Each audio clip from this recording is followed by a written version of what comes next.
Shalom, Lekem, Kal Yeshara'al. How's your peace, Israel? Welcome back to another video. And we're dealing with the topic at hand, which is, should the children of Israel vote for a president? Okay, and I'm going to pick up in the book of Daniel, chapter 3. In the book of Daniel, chapter 3, in the Hebrew, his name is Danaya'al, and it reads on this wise. King Nebuchadnezzar made a statue of gold 60 cubits high and six cubits broad. He set it up by a plain of Dura in the province of Babylon. King Nebuchadnezzar then sent word to gather the satraps, prefects, governors, counselors, treasurers, judges, officers, and all the provincial officers to attend the dedication of the statue that King Nebuchadnezzar had set up. So the satraps, prefects, governors, counselors, treasurers, judges, officers, and all the provincial officers assembled for the dedication of the statue that King Nebuchadnezzar had set up, and stood before the statue that Nebuchadnezzar had set up. The herald proclaimed in a loud voice, "You are commanded, O peoples and nations of every language, when you hear the sound of the horn, pipe, zither, lyre, psaltery, bagpipe, and all other types of instruments, to fall down and worship the statue of gold that Nebuchadnezzar has set up. Whosoever will not fall down and worship shall at once be thrown into a burning fiery furnace." And so as soon as the peoples heard the sound of the horn, pipe, zither, lyre, psaltery, and all other types of instruments, all peoples and nations of every language fell down and worshipped the statue of gold that King Nebuchadnezzar had set up. Seizing the occasion, certain Chaldeans came forward to slander the Jews. They spoke up and said to the King Nebuchadnezzar, "O king, live forever. You, O king, gave an order that everyone who hears the horn, pipe, zither, lyre, and psaltery, bagpipe, and all the instruments, all types of instruments, must fall down and worship the golden statue. And whoever does not fall down and worship shall be thrown into a burning fiery furnace. There are certain Jews whom you have appointed to administer the province of Babylon, Shadrach, Meshach, and Abednego. Those men pay no heed to you, O king. They do not serve your God or worship the statue of gold that you have set up."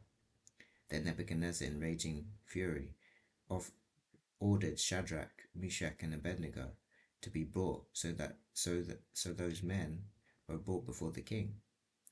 Nebuchadnezzar spoke to them and said, "Is it true, Shadrach, Meshach, and Abednego, that you would not serve my God or worship the statue of gold that I have set up?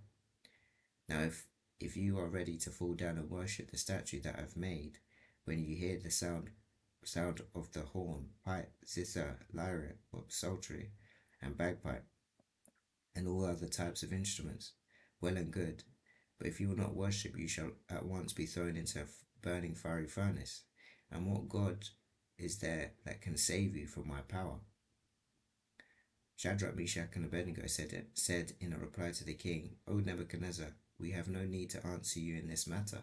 For if so, it must be our God whom we serve is able to save us from the burning fiery furnace, and he will save us from your power, O king. But even if he does not, be it known to you, O king, that we will not serve your God or worship the statue of gold that you have set up." Nebuchadnezzar was so filled with rage at Shadrach, Meshach, and Abednego that his visage was distorted, and he gave an order to heat up the furnace to 7 times its usual heat.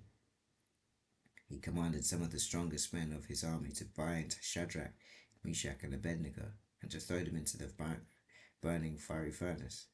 So these men, in their shirts, trousers, hats, and other garments, were bound and thrown into the burning fiery furnace. Because the king's order was urgent and the furnace was heated to excess, a tongue of flame killed the men who carried up Shadrach, Meshach, and Abednego. But those 3 men, Shadrach, Meshach, and Abednego, dropped bound into the burning furnace. Then King Nebuchadnezzar was astonished, and rising in haste, addressed his companions, saying, "Did we not throw three men bound into the fire?" They spoke in they spoke in reply, "Surely, O king." He answered, "But I see four men walking about, unbound and unharmed in the fire, and the fourth looks like a divine being." Nebuchadnezzar then approached the hatch of the burning fiery furnace and called Shadrach, Meshach, and Abednego, "Servants of the Most High, come out." So Shadrach, Meshach, and Abednego came out of the fire.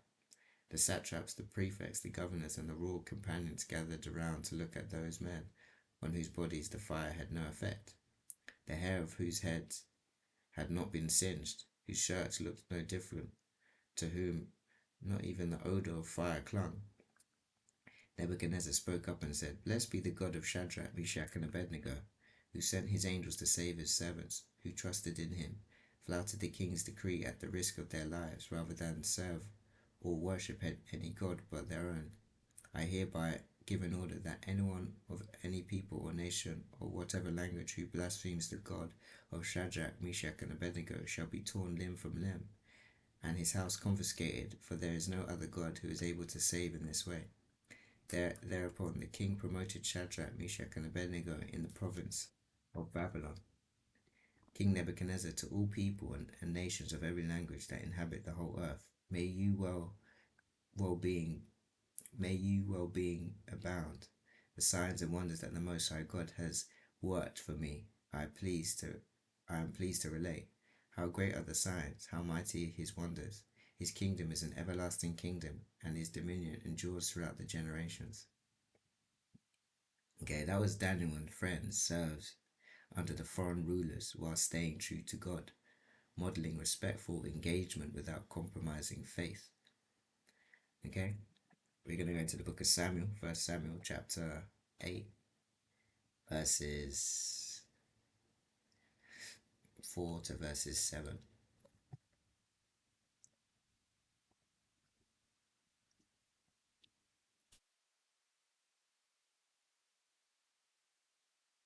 Okay, chapter 8, verses 4 to verses 7, and read on this wise. All the elders of Israel assembled and came to Samuel at Ramah, and they said to him, "You have grown old, and your sons have not followed your ways. Therefore appoint a king for us to govern us like all other nations." Samuel was displeased that they said, "Give us a king to govern us." Samuel prayed to the Lord, and the Lord replied to Samuel, "Heed the demand of the people in everything they say to you, for it is not you that they have rejected, it is me they have rejected as their king." Okay, and that was Israel's request for a king displeased God, who emphasizes reliance on him over human rulers.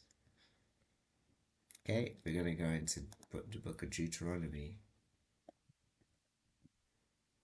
chapter 17, verses 14 to verse 20. And it reads on this wise.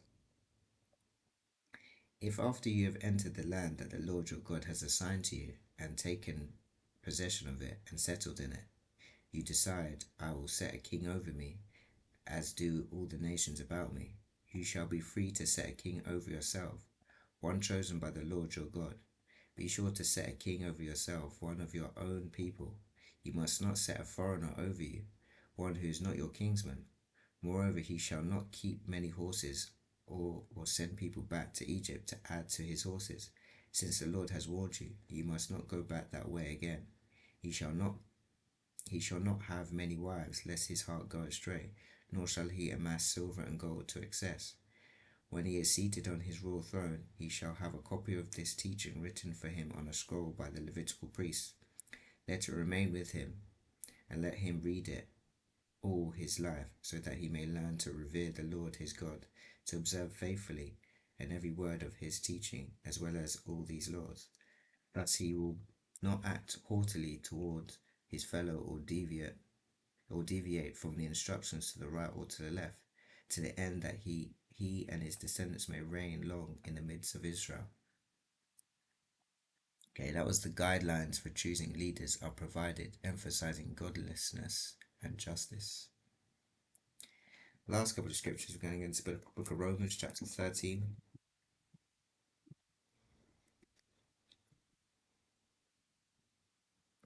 verses 1 to 2.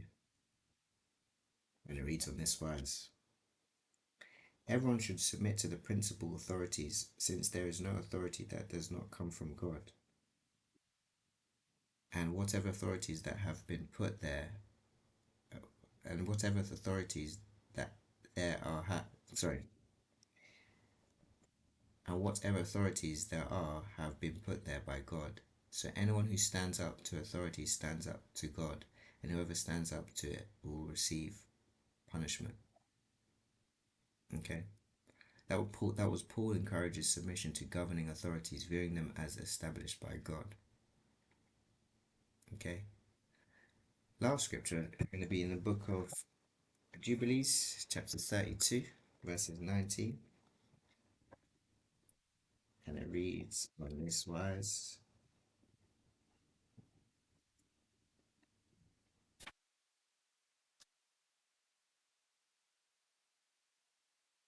Give to thy seed, and I will give to thy seed all the earth which is under the heaven, and they shall judge all nations according to their desires, and after that they shall get possession of the whole earth and inherit it forever.